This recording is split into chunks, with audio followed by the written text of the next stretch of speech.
Hello learners, इन 6 MCQs में अगर आपने 3 भी कर लिए तो आप एक सीरियस एस्पिरेंट हो। ट्राई करो और एंड में अपना स्कोर ज़रूर कमेंट करना। So the first question is, under the Tinkathia system farmers were forced to cultivate indigo on. So the correct option is 3/20 of their land. Tinkathia system में फार्मर्स को अपनी ज़मीन का 3/20 हिस्से पर ज़बरदस्ती इंडिगो उगाना पड़ता था। ये ब्रिटिश प्लांटर्स का एक्सप्लॉयटेटिव सिस्टम था जिसमें फार्मर्स को मजबूर किया जाता था कि उस पर इंडिगो उगाया जाए। इससे फार्मर्स को इकोनॉमिक लॉस होता था क्योंकि वो अपनी मर्ज़ी से फसल उगा नहीं सकते थे। ये बिहार के चंपारण रीजन में प्रिवेलेंट था। तो इस जुल्म के खिलाफ गांधी जी ने चंपारण सत्याग्रह 1917 में स्टार्ट किया था।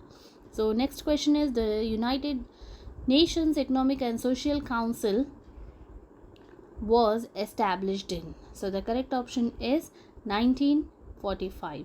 तो economic and social council United Nations का एक प्रिंसिपल ऑर्गन है। ये 1945 में यूएन के फॉर्मेशन के टाइम पे इस्टेब्लिश हुआ था। इसका काम है ग्लोबल इकोनॉमिक, सोशल और डेवलपमेंट इश्यूज़ को हैंडल करना। ये पावर्टी रिडक्शन, एजुकेशन, हेल्थ जैसे एरियाज़ में भी काम करता है। इसके थ्रू इंटरनेशनल कोऑपरेशन को प्रमोट किया जाता है।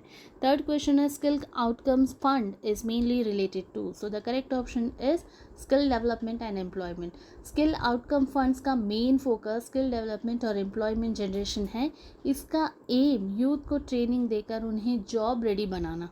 ये आउटकम बेस्ड फंडिंग मॉडल पर काम करती है, मतलब रिजल्ट के बेसिस पर फंडिंग दी जाती है। ये एम्प्लॉयबिलिटी को इम्प्रूव करने का एक इम्पॉर्टेंट इनिशिएटिव है।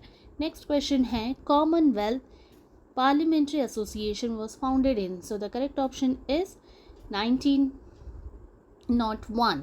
सो कॉमन पार्लियामेंट्री एसोसिएशन 1901 में इस्टेब्लिश हुई थी। इसका पर्पस पार्लियामेंट्री डेमोक्रेसी को स्ट्रेंथन करना था।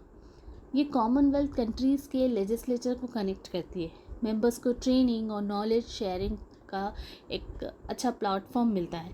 तो ये डेमोक्रेटिक वैल्यूज़ को प्रमोट करती है। Alright, so the next question is, mission Samarth 4.0 has been launch by which state. तो the correct option is Rajasthan. So mission Samarth 4.0 Rajasthan government की इनिशिएटिव है। इसका फोकस स्किल डेवलपमेंट और यूथ एम्पावरमेंट पर है। ये स्टूडेंट और अनएम्प्लॉयड यूथ को ट्रेनिंग प्रोवाइड करता है। इससे एम्प्लॉयमेंट अपॉर्चुनिटीज़ इंक्रीज होती हैं। ये स्टेट लेवल का इंपॉर्टेंट करंट अफेयर है, so please do remember. Next and the last question of the day is, operation Dahabu Bills refers to. So the correct option is anti-smuggling operation targeting gold trafficking. So operation Dahabu Bills एक anti smuggling operation है। ये specially gold smuggling को target करता है। इसमें जो है ना, इलीगल गोल्ड का जो इंपोर्ट एंड एक्सपोर्ट है उसको रोकने की कोशिश की जा रही है।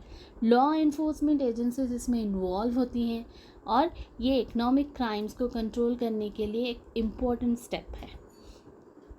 ठीक है, सो आज के लिए बस इतना ही।